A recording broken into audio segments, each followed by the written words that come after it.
Next topic start करते हैं, book keeping in cost accounting.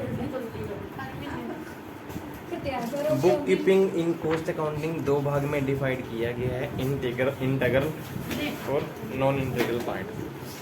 Integral part होता है जहाँ पर बुक कीपिंग में कॉस्ट अकाउंटिंग और फाइनेंशियल अकाउंटिंग को एक ही बुक्स में जब कंप्लीट कर दिया जाता है। नॉन इंटीग्रल पार्ट वहाँ होता है जब कॉस्ट अकाउंटिंग अलग से की जाती है, फाइनेंशियल अकाउंटिंग अलग से की जाती है। मीन्स दोनों के लिए दो सेपरेट अकाउंट बनाए जाएंगे। जब सिंगल अकाउंट बनाया जाएगा उसको हम इंटीग्रल पार्ट बोलेंगे। सबसे पहले हमारे पास सिस्टम इन्होंने यही बोला है कि इंटीग्रल सिस्टम इन्होंने बोला जहाँ पर कंपनी एक ही सेट में अकाउंट्स को कंप्लीट कर देती है, बीच में कॉस्ट अकाउंटिंग, बीच में फाइनेंशियल अकाउंटिंग, एक ही सेट में जब कंप्लीट करेंगे उस सिस्टम को इंटीग्रल सिस्टम बोलेंगे। उसके कंपनी ने बेनिफिट लिखे हैं। एक तो होगा कंपनी की कॉस्ट कम लगेगी, जो जब cost accounting financial accounting profit निकालते हैं तो डिफरेंट निकलता है। अगर इंटीग्रल सिस्टम होगा तो एक ही लेवल पर प्रॉफिट निकल जाएगा दोनों सिस्टम्स का। कंपनियों को ज़्यादा लॉट ऑफ पेपर वर्क काम नहीं करना पड़ेगा। जो बार बार डाटा करेक्ट करने की प्रॉब्लम्स आती हैं उनको बार बार करेक्शन नहीं करनी पड़ेगी। बेटर अंडरस्टैंडिंग होगी दोनों टाइप के स्टाफ में। दोनों कंपनियों में जब ऐसे रिपोर्ट्स बनेंगी, एक ही रिपोर्ट्स बनेंगी दोनों लेवल की, तो अंडरस्टैंडिंग इजीली भी होगी, कोई प्रॉब्लम्स जनरेट नहीं होंगी। Enable the introduction of mechanism accounting, हम ऐसा बोल सकते हैं कि हमारी कंपनी में एक मैकेनिज्म अकाउंटिंग सिस्टम सेटअप हो जाएगा कि दोनों जो डिपार्टमेंट हैं, अकाउंट्स वाला कॉस्ट वाला, मिलकर जब कंप्लीट करेंगे तो प्रॉब्लम्स होंगी नहीं। एक मैकेनिकल तरीके पे अकाउंटिंग जो है कंप्लीट हो सकती है। फीचर्स भी इन्होंने लिखे हैं। There is no need to be cost ledger because the all control accounts are maintain in the financial ledger. आपको कॉस्ट लेजर बनाने की जरूरत नहीं है। फाइनेंशियल लेजर में सभी प्रकार के अकाउंट्स खुलते हैं, तो कॉस्ट वाले के जो भी अकाउंट्स होंगे वो भी इसी में ही खुल जाएंगे। No need to the cost ledger accounts, इसमें क्या था, जैसे लेजर में हम लोग डिफरेंट अकाउंट्स फाइनेंशियल अकाउंटिंग में खोलते हैं, कॉस्ट के लिए आपको अलग से लेजर बनाने की जरूरत नहीं है। सेम अकाउंट्स उसी लेजर में ही आपके पास बन जाएंगे। सब्सिडरी लेजर जैसे कि store ledger, work in process ledger, finish goods ledgers, maintain done in non integrated accounting. आपको जैसे डिफरेंट लेजर की बात इन्होंने बोली है।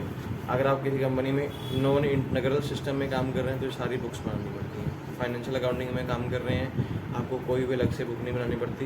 सिर्फ स्टॉक के लिए आप लोग एक रजिस्टर लगा सकते हैं जिसमें ओपनिंग, क्लोजिंग या फिर वर्क इन प्रोसेस में जो भी हमारे पास स्टॉक पड़ा है उसकी रिपोर्ट बनेगी। अलग अलग बुक्स में इसमें नहीं लगेगी। Overhead ledger is maintain to the contain separate accounts for the factory, office, selling and distribution. जितने भी कंपनियों में ओवरहेड खर्चे होते हैं, कितने खर्चे फैक्ट्री के हुए हैं, कितने ऑफिस के हुए हैं, कितने सेल के हुए हैं, सिर्फ उसके लिए रखी जाती है ओवरहेड कॉस्ट। अदरवाइज इसकी भी जरूरत इंटीग्रल सिस्टम में नहीं होती। इंटीग्रेटेड और इंटीग्रल अकाउंटिंग, दोबारा से फिर ये सिस्टम इन्होंने नीचे लिख दिया जहाँ पर फाइनेंशियल अकाउंटिंग और कॉस्ट अकाउंटिंग इकट्ठी की जाती है। उस सिस्टम को इंटीग्रेटेड अकाउंटिंग या फिर इंटीग्रल अकाउंटिंग बोला जाता है। दोनों के फीचर जो ऊपर दिए वही दोबारा फीचर नीचे फिर दोबारा लिख दिए इन्होंने, आपको दोबारा इसमें रीड करने की जरूरत नहीं है। इसेंशियल परक्वेस्ट, जब आप इस तरह से काम किसी कंपनी में करने जाएंगे, कॉस्ट अकाउंटिंग और फाइनेंशियल अकाउंटिंग इकट्ठी करेंगे, तो किन किन चीज़ों की जरूरत है। सबसे पहले लिखा है कि डिग्री ऑफ इंटीग्रेशन, किस लेवल तक जाके आपको ये दोनों अकाउंट्स को एक जैसे इकट्ठा कंप्लीट करना है, वो चीज़ मैटर करता है। जैसे मैं बोल लूँ कि लेवल हो गया कि सिर्फ लेजर बैलेंसिंग तक, बाद में जो फाइनल रिपोर्ट बनेंगी एक ही कंपनी एक ही लेवल पे बनेंगी। ऐसा नहीं बोल सकते कि दोनों के फाइनल अकाउंट्स भी अलग अलग बनेंगे, वो नहीं हम कर सकते। सूटेबल कोडिंग सिस्टम, इस एक ऐसी कोई कंपनी का काम कर रही है तो उसमें कोडिंग सिस्टम भी बहुत सिंपल होना चाहिए। कॉस्ट के लिए कौन कौन से कोड बने हुए हैं और फाइनेंशियल अकाउंट के लिए कौन कौन से कोड बने हुए हैं वो भी आप पहले से सेट कर लेंगे। अकाउंटिंग पॉलिसी का मतलब जो कंपनी में काम होते हैं, जैसे कोई एक्रूअल की एंट्रीज आ गई हैं, कोई प्रीपेड एक्सपेंसिव आ गए या फिर पोस्ट पेड एक्सपेंसिव आ गए हैं जो कंपनी ने पहले से खर्च कर लिए, जो कंपनी ने बाद में खर्चे करने हैं, जो कोई इनकम कंपनी की पेंडिंग है, या किसी डेप्टर से पैसे लेने हैं, ये जो भी कंपनी की अकाउंटिंग पॉलिसी हैं वो पहले ही क्लियर हो जानी चाहिए। एंट्री में पैसे कब आएंगे, कैसे रिकॉर्ड होंगे, ये सारी चीज़ें पहले ही क्लियर होनी ज़रूरी। कोऑर्डिनेशन, दोनों डिपार्टमेंट में क्या था, कोऑर्डिनेशन लेवल प्रॉपर बनाना है ताकि कोई भी रिपोर्ट किसी डिपार्टमेंट ने लेनी है तो डेली बेस पे कोई भी पर्सन किसी से भी रिपोर्ट ले सके, ये हमेशा लेवल मेंटेन होना चाहिए। तब भी मिलकर किसी कंपनी में इस सिस्टम को अप्लाई किया जा सकता है। अदरवाइज क्या, कॉस्ट अकाउंटेंट वाले अलग से काम करते हैं, जो फाइनेंशियल अकाउंटिंग वाले होते हैं वो अलग से काम करते हैं। अगर इकट्ठा करवाना है तो कोऑर्डिनेशन लेवल होना चाहिए। ये ना हो कि बात बात पे लड़ने लग जाए तो वो काम कंपनी में कंप्लीट नहीं हो सकता। दूसरा सिस्टम वो लेके आया non integrated accounts. Non integrated accounts क्या होगा, जहाँ पर फाइनेंशियल अकाउंटिंग भी अलग से होगी और कॉस्ट अकाउंटिंग भी अलग से की जाएगी। दो प्रकार की बुक्स बनेंगी, जहाँ पर एक आप बोल सकते हैं अभी कॉस्ट अकाउंटिंग की बुक एक होगी, फाइनेंशियल अकाउंटिंग की बुक। थर्ड जो बुक बनेगी वो हम बोल सकते हैं कम्बिनेशन बुक्स बोल सकते हैं, कि जब दोनों को इकट्ठा करके फाइनेंशियल रिपोर्ट्स बनाई जाएंगी उसको बोलते हैं कम्बिनेशन बुक्स। वैसे इन्होंने लिखा कि सबसे पहले डेब्टर एंड क्रेडिटर्स, रियल में आएंगी कैश स्टॉक्स। वैसे तो जो फाइनेंशियल अकाउंटिंग अकाउंट्स आते हैं पर्सनल, रियल और नॉमिनल, उससे अकॉर्डिंग इन्होंने बताए हुए हैं, लेकिन बुक्स दोनों की डिपार्टमेंट की अलग अलग बनती हैं, सभी डिपार्टमेंट अलग अलग भी बनाएंगे। लेजर्स टू बी मेंटेन, जो कोस्ट अकाउंटिंग वाले वो कोस्ट की लेजर बनाएंगे, जो फाइनेंशियल अकाउंट वाले होंगे वो अपनी लेजर बनाएंगे। कोस्ट अकाउंटिंग एक तो कोस्ट की लेजर बनेगी, एक स्टोर की लेजर बनेगी, तीसरी वर्क इन प्रोसेस की लेजर बनेगी, और लास्ट जो फिनिश गुड्स की लेजर बनेगी। लेकिन फाइनेंशियल अकाउंटिंग में एक ही लेजर बनती है जिसमें सारे अकाउंट्स एक जगह पे कंप्लीट हो जाते हैं। उसके बाद आता है कंट्रोल अकाउंट्स। कंट्रोल अकाउंट्स का मतलब total accounts in cost ledger, जितने भी हमारी कोस्ट की लेजर में जितने भी अकाउंट्स बनेंगे जब उनका बैलेंस निकाला जाए तो उसको हम बोलते हैं कंट्रोल अकाउंट्स। एडवांटेज क्या होंगे कंट्रोल अकाउंट्स के, हमें डिटेल में इंफॉर्मेशन चाहिए, एक समरी बेस पे हमारे पास डाटा इकट्ठा हो जाता है लेजर में। Make possible division of accounting work among the ledger keepers resulting specification. जब आपके पास कंट्रोल लेजर बनी होगी, मींस कोस्ट अकाउंटिंग में अगर काम करने जा रहे हैं, डिफरेंट आपने लेजर बनाई है, तो अगर काम को आपने सेग्रीगेट करना हो कि किस डिपार्टमेंट में कौन कौन सा काम दिया गया, उसके अकॉर्डिंग आता है इजीली बेस पे आप सेग्रीगेट कर सकते हैं। वर्क इन प्रोसेस की लेजर बनी हुई है तो ओनली जो प्रोडक्शन डिपार्टमेंट है उसमें जो काम पेंडिंग है प्रोडक्शन डिपार्टमेंट के लिए चला जाएगा, क्लोजिंग हो गया तो सेल में चला जाएगा, तो आप इसी डिपार्टमेंट सेग्रीगेशन कर सकते हैं। Provide internal check leading to great accuracy of records. Company में अगर डिफरेंट लेजर बनी होंगी कोस्ट अकाउंट के अकॉर्डिंग, तो आप इजीली बेस पे रिकॉर्ड को चेक करना, तो इजीली बेस पे सिंगल पर्सन की जिम्मेवार नहीं है, डिफरेंट पर्सन भी चेक कर सकते हैं। Provide basis for reconciliation of cost and financial account. Cost और फाइनेंशियल अकाउंट को अगर रिकॉन्साइल करना हो, इकट्ठा करना हो, तो इजीली इसके लिए भी ये लेजर होनी ज़रूरी है। Principal accounts to be maintain.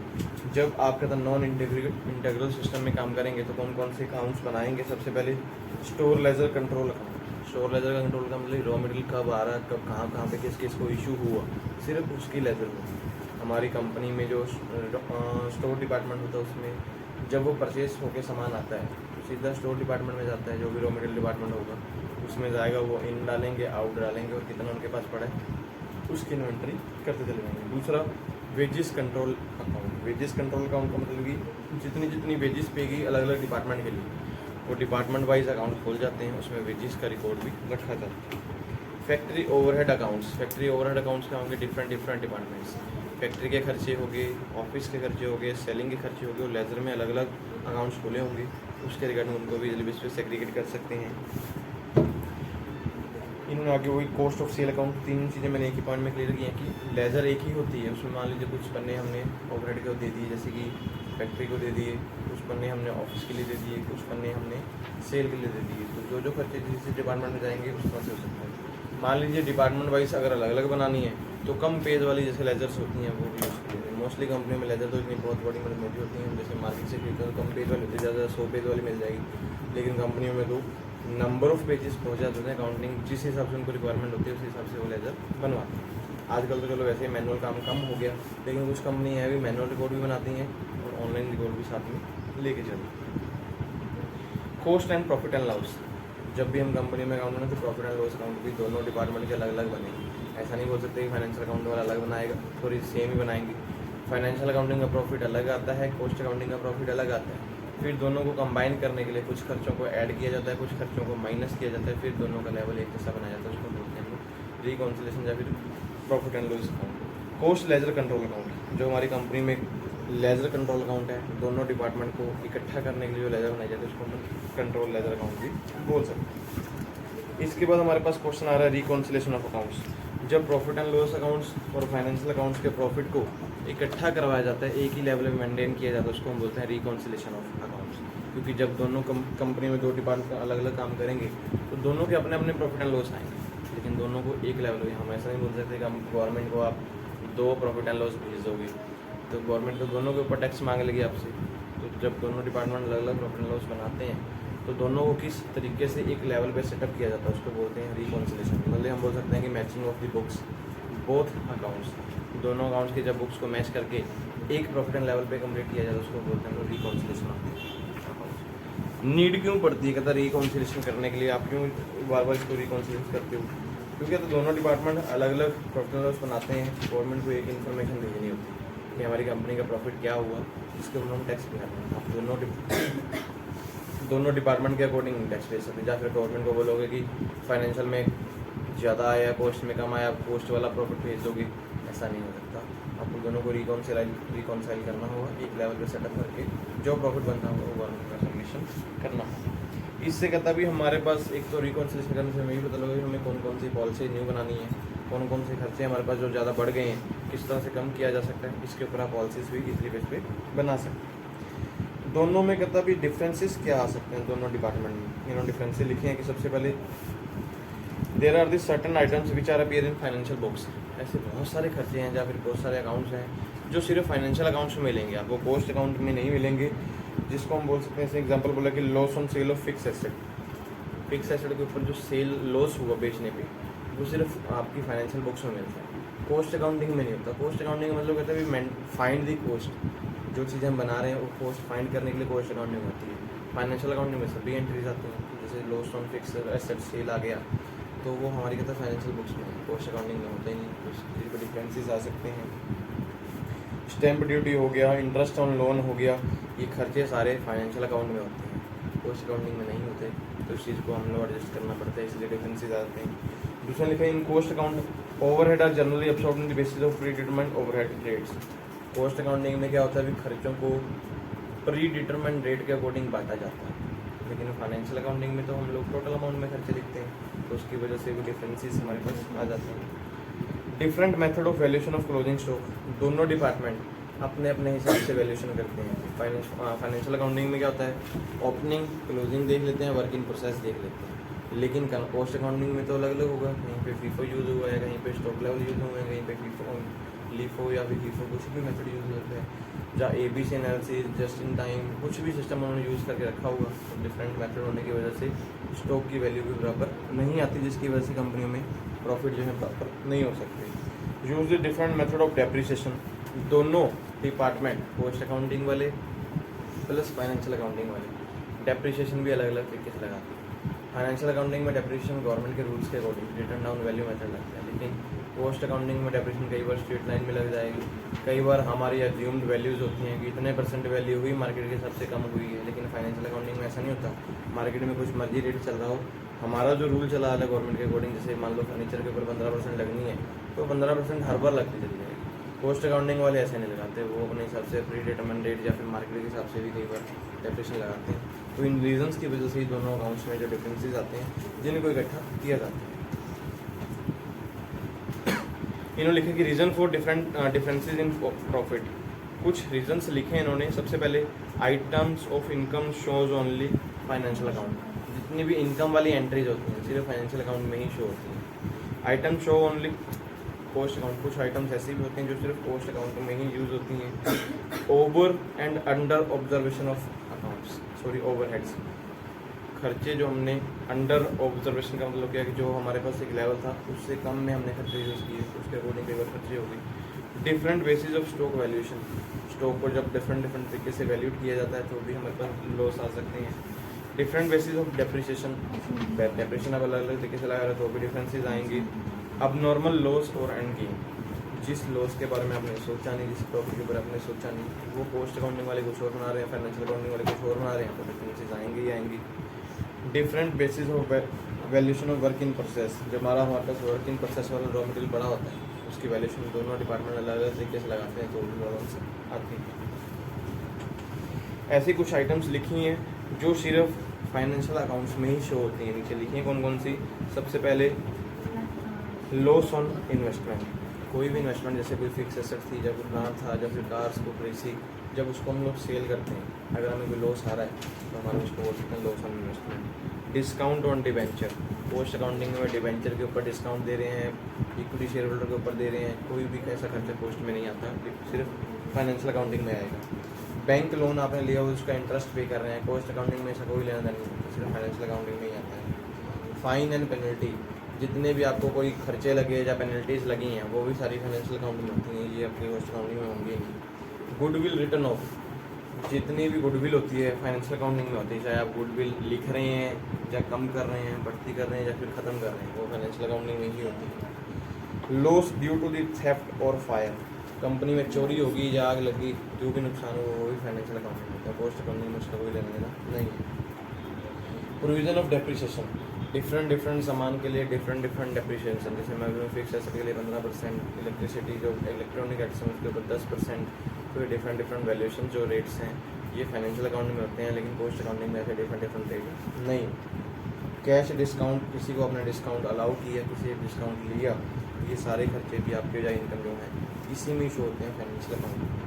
Capital expensive, capital के रिलेटेड जितने भी खर्चे हैं, मान लो कंपनी ने कैपिटल लगा के रखी हुई है, बाद में कंपनी से पैसे लेके जा रही है, जिसको हम ड्राइंग अकाउंट बोलते हैं, वो फाइनेंशियल अकाउंट में होते हैं। पोस्ट अकाउंटिंग में ऐसा कोई ड्राइंग अकाउंट वगैरह नहीं बनते। Rent receivable, transfer fees received, income tax refund, interest received on investment, profit on sale of fix asset, damage received, cash discount received, broker received, ये जितनी भी हमारे पास इनकम्स आ रही हैं फिक्स एसेट बेचने पे, कोई भी रेंट का किराया मिल रहा है, मतलब इंश्योरेंस का किराया मिल रहा है, या कोई भी पैसे हमें मिल रहे हैं, ये सारे खर्चे भी कहते हैं सारे आपके फाइनेंशियल अकाउंट में होते हैं। खर्चे सॉरी इनकम, ये सारी आपकी फाइनेंशियल अकाउंट्स में होती हैं, हमारी किसी भी पोस्ट अकाउंटिंग में इनकम्स नहीं होती। उसके बाद अपोर्शन ऑफ प्रॉफिट, जो ये हम ना प्रॉफिट होता है जब हम बांटते हैं अलग अलग तरीके से, जैसे हमने लिखा कि डोनेशन एंड चैरिटी, जो भी आप दान पत्र वगैरह कुछ कर रहे हैं अपने प्रॉफिट में से ही देते हैं, फाइनेंशियल अकाउंटिंग में होता है। इनकम टैक्स जब भी पे किया जाएगा फाइनेंशियल अकाउंटिंग में प्रॉफिट से ही पे किया जाएगा। डिविडेंड जो आप पे कर रहे हैं, इंटरेस्ट पे कर रहे हैं, वो भी फाइनेंशियल अकाउंटिंग में ही पे होता है। Transfer of reserve and sinking funds, ये भी सिर्फ रिजर्व आपकी सिर्फ फाइनेंशियल अकाउंटिंग में मिलेंगे। उसके अलावा any other items appear in the profit and loss apportion of fund, जो भी हमारे जैसे प्रॉफिट एंड अप्रोप्रिएशन अकाउंट हमने बनाया हुआ है, जो खर्चे हमारे कहता फाइनेंशियल अकाउंटिंग में शो होते हैं, वो सिर्फ इधर ही शो होंगे। पोस्ट अकाउंटिंग वाले ये सारे खर्चे या फिर ये सारी इनकम शो नहीं करते।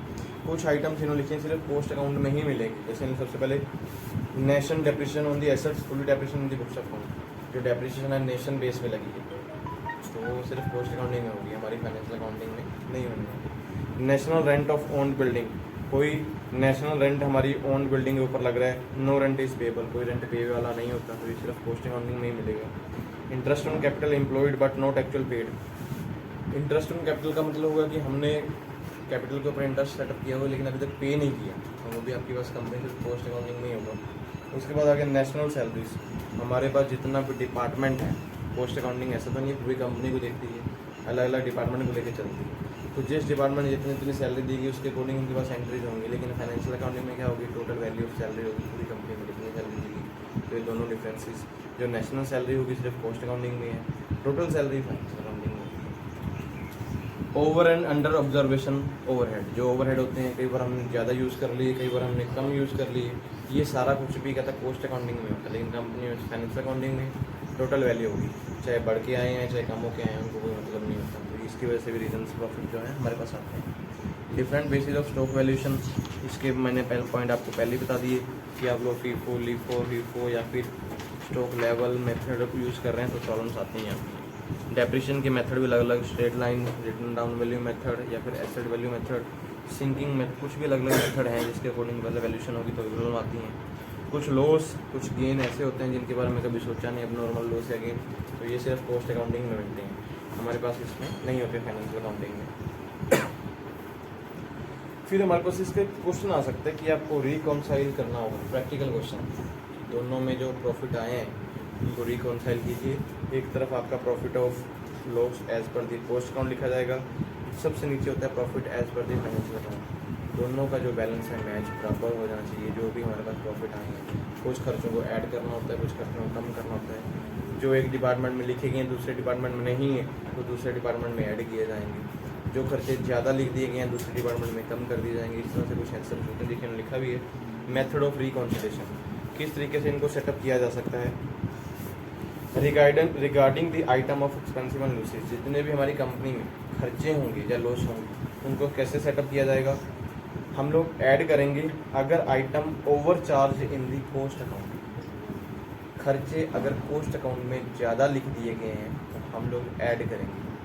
सब जब भी एक अकाउंट आपने बनाना है, जब इसको मैच करना है तो रूल यही है, सबसे ऊपर जो प्रॉफिट आएगा वो पोस्ट अकाउंट सबसे ऊपर रखना है, प्रॉफिट ऑन फाइनेंशियल अकाउंट, मतलब जो प्रॉफिट आया होगा वो यहाँ लिखेंगे, इसका जो प्रॉफिट होगा नीचे रहेगा, प्लस माइनस करने पे जो बैलेंस आएगा वो मैच करना चाहिए जो बैलेंस आएगा, ठीक है जी। तो अगर खर्चे आपने ज़्यादा लिख लिए हैं पोस्ट अकाउंटिंग में तो उनको क्या करेंगे, यहाँ पर ऐड कर देंगे, अगर कम लिखे हैं तो माइनस कर देंगे।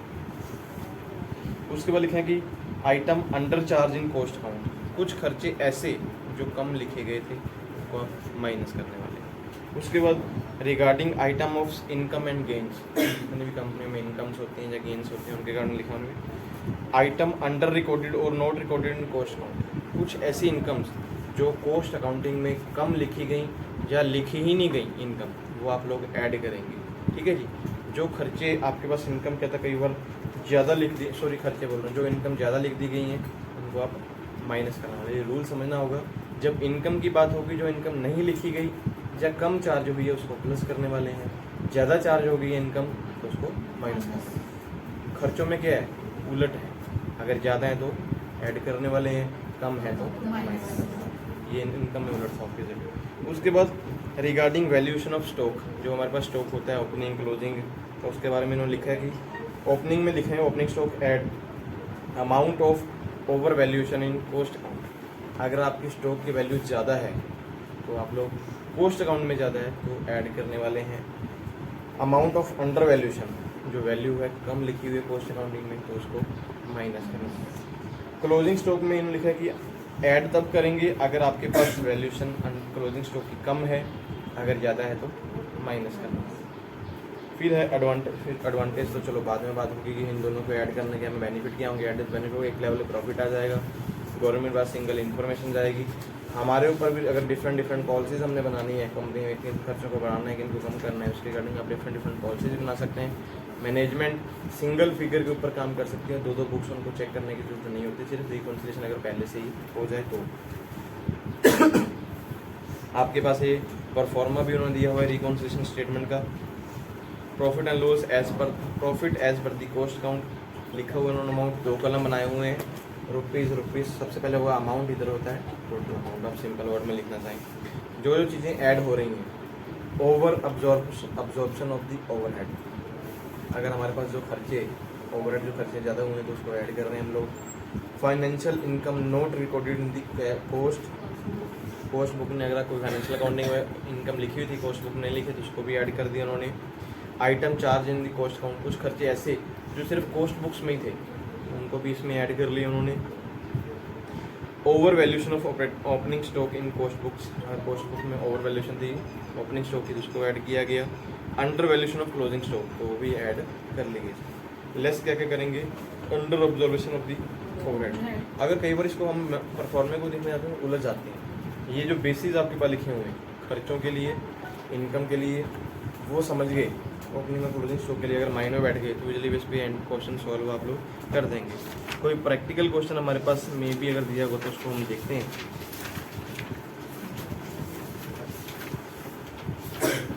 ये इन्होंने क्वेश्चन हमारे पास दिया कि न्यूमेरिकल में cost books of a company show the profit of 50,000।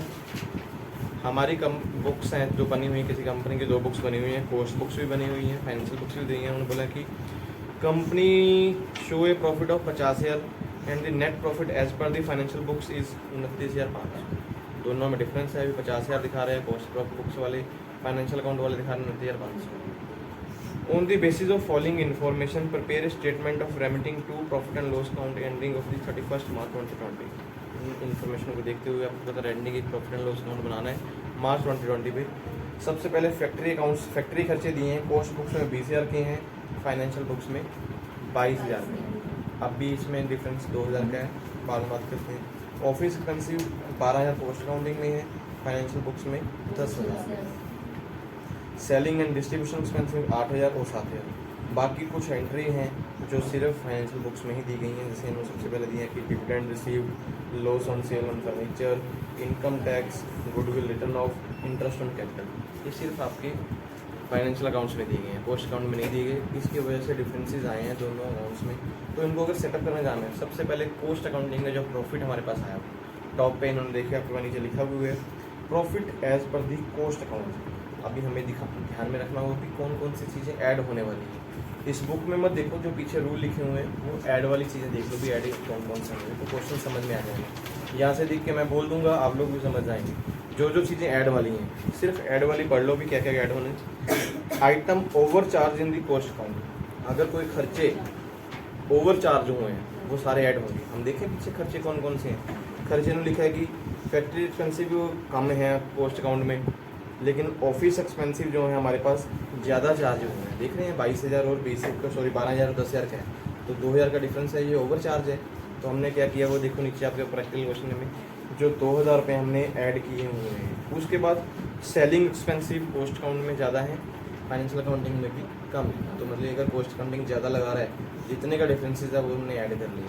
Selling expensive भी हमने 1,000 रुपये इसमें ऐड कर दिए। उसके बाद हम ऐसे भी कुछ आइटम्स देखते हैं इनकम एंड गेम्स के लिए रिगार्डिंग आइटम्स अंडर रिकॉर्डेड और not recorded in cost accounts. कुछ ऐसी इनकम्स अगर तो कम रिकॉर्ड हुई हैं तो आप ऐड करेंगे, जो फाइन कॉस्ट अकाउंट में अगर कम रिकॉर्ड हुई हैं, समझिए डिफरेंस समझ में। मान लो यहाँ पे 5,000 रुपये रेंट की इनकम इधर आ गई, 6,000 फाइनेंशियल में आ गई। अगर ये 5,000 यहाँ पे कम है तो आप लोग 1,000 का डिफरेंस ऐड कर लो। अगर कोई इनकम ऐसी है जो फाइनेंशियल अकाउंटिंग में रिकॉर्ड हुई है, कॉस्ट अकाउंटिंग में रिकॉर्ड नहीं हुई, तो उसको भी आप ऐड करेंगे। अभी हम इनकम देखें, हमारे पास खर्चों में हमें पता ही होता है नाम के अकॉर्डिंग डिविडेंड रिसीव, ये इनकम ही होती है। किसी कंपनी को डिविडेंड मिल रहा है तो इनकम है। तो ये फाइनेंशियल बुक्स में थी, आपकी कॉस्ट अकाउंटिंग में नहीं है। हमने इसमें 5,000 की वैल्यू इसमें ऐड कर ली। उसके बाद इन्होंने नीचे लिखा है loss on sale of furniture. Furniture को जब सेल करेंगे तो कम इनकम है या लॉस है? लॉस ही है, तो लॉस का तो कोई लेन देन है नहीं, तो एंट्री अभी छोड़ते हैं यहाँ पे। उसके बाद इनकम टैक्स, जब भी कोई कंपनी इनकम टैक्स पे करेगी तो भाई वो कॉस्ट अकाउंटिंग में तो लेन देन है नहीं, उनका खर्चा है, इनकम के अकॉर्डिंग कुछ भी नहीं है। हमने इनकम पढ़ी थी भी, अगर कोई नई रिकॉर्ड हुई तो वो ऐड करेंगे। इंटरेस्ट ऑन कैपिटल, ये भी कंपनी का खर्चा होता है, ये इनकम नहीं है। तो मतलब कि 3 चीज़ें बनती थी, 2 खर्चे जो ज़्यादा चार्ज किए वो ऐड कर लिए, एक इनकम जो कंपनी ने फाइनेंशियल अकाउंट में रिकॉर्ड थी, कॉस्ट में नहीं थी, वो भी इसमें ऐड कर ली। 50,000 में ये 3 चीज़ें ऐड की गई, तो टोटल हमारे पास 58,000 हो गया। आगे चलते हैं, जो जो चीज़ें लेस करने वाली हैं हमने पढ़ा था कि जो खर्चे ज़्यादा चार्ज किए हुए हैं तो ऐड होंगे, खर्चे कम चार्ज किए हुए हैं तो माइनस होंगे। खर्चों में सबसे पहले बात करते हैं